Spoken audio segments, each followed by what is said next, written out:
Hello viewers, আসসালামু আলাইকুম। কেমন আছেন সবাই? প্রতিবারের মতো আবার চলে আসলাম আপনাদের সামনে। তো বন্ধুরা, আজকে একটা দাওয়াত খেতে যাচ্ছি, তাই সকাল সকাল রওনা দিয়ে দিলাম। আমরা একটা বাসে উঠলাম এবং রাস্তা প্রচুর জ্যাম, প্রায় আধা ঘন্টার মতো বাসে বসে থাকতে হয়েছে আমাদের। একদিকে ঢাকা শহরের জ্যাম আর একদিকে প্রচন্ড গরম, বেশ মোটামুটি পর্যায়ে অতিষ্ঠ হয়ে গেলাম। তো বন্ধুরা, আমরা আস্তে আস্তে প্রায় চলে আসলাম গুলিস্তান। এখানে এসে চারপাশে শুধু কোলাহল আর কোলাহল, এত পরিমাণ মানুষ যা বলে বোঝানো যাবে না। তো আমরা ছুটে চলছি আমাদের নিজ গন্তব্যে।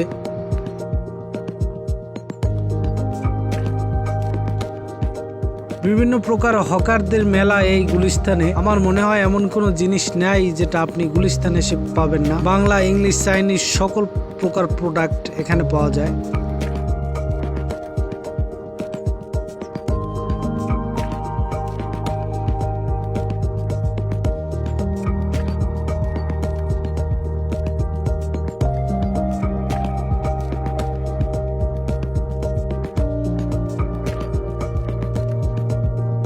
বন্ধুরা, এখানে এসে চোখে পড়ল এক মহিলা অটোরিক্সা ড্রাইভার, যাকে দেখে আমি রীতিমতো শিহরিত হলাম চলতি অবস্থায়, তাই তার সাথে কথা বলতে পারলাম না। তো এখানে মোটামুটি কাজ সেরে আমরা আমাদের গন্তব্যের দিকে রওনা দেব এখন।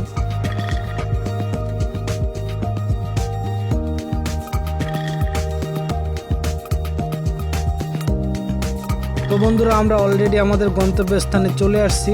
এবার একটা রিক্সা নিতে হবে, তাই রিক্সার খোঁজে হাঁটতেছি।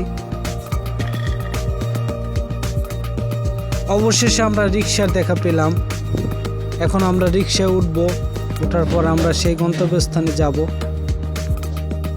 এখানে মূলত আমাদের এক লোক দাওয়াত করছে দুপুরে খাবার জন্য।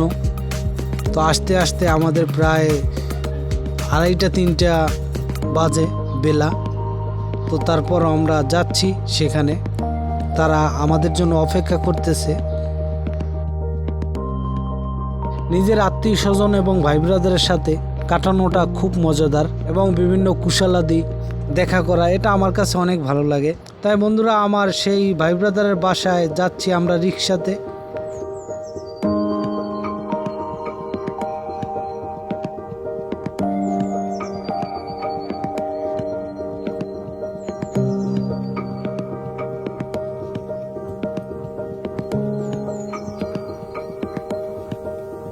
অবশেষে আমরা সেই কাঙ্ক্ষিত জায়গায় চলে আসলাম। এখন আমাদের রিক্সা থেকে নামার পালা, তাই রিক্সা বসে একটা অট্টহাসি দিলাম এবং আমরা কিছুক্ষণ পর সে জায়গায় নামবো। তো বন্ধুরা, আমাদের খাওয়া দাওয়া শেষ, অনেক আড্ডা হলো, গল্প হলো। তারপর আমরা আমাদের নিজ ঠিকানায় এখন ফেরত যাব, সেজন্য বাসের জন্য অপেক্ষা করে। বেশ খাওয়া দাওয়া হয়েছে এবং অনেক মজা হয়েছে এখানে, যেটা আপনাদের সামনে শেয়ার করলাম না।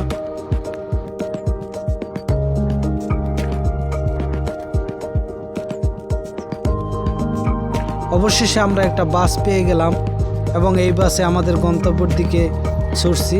ধন্যবাদ সবাইকে। ভালো থাকবেন যে কোনো সময়, নিজের ইচ্ছার সাথে চলুন সব সময়। ভালো থাকবেন আপনি, ভালো থাকবে আপনার মন মানসিকতা। এই প্রত্যাশায় আজকে বিদায় নিচ্ছি। আল্লাহ হাফেজ। দেখা হবে অন্য কোনো পথের।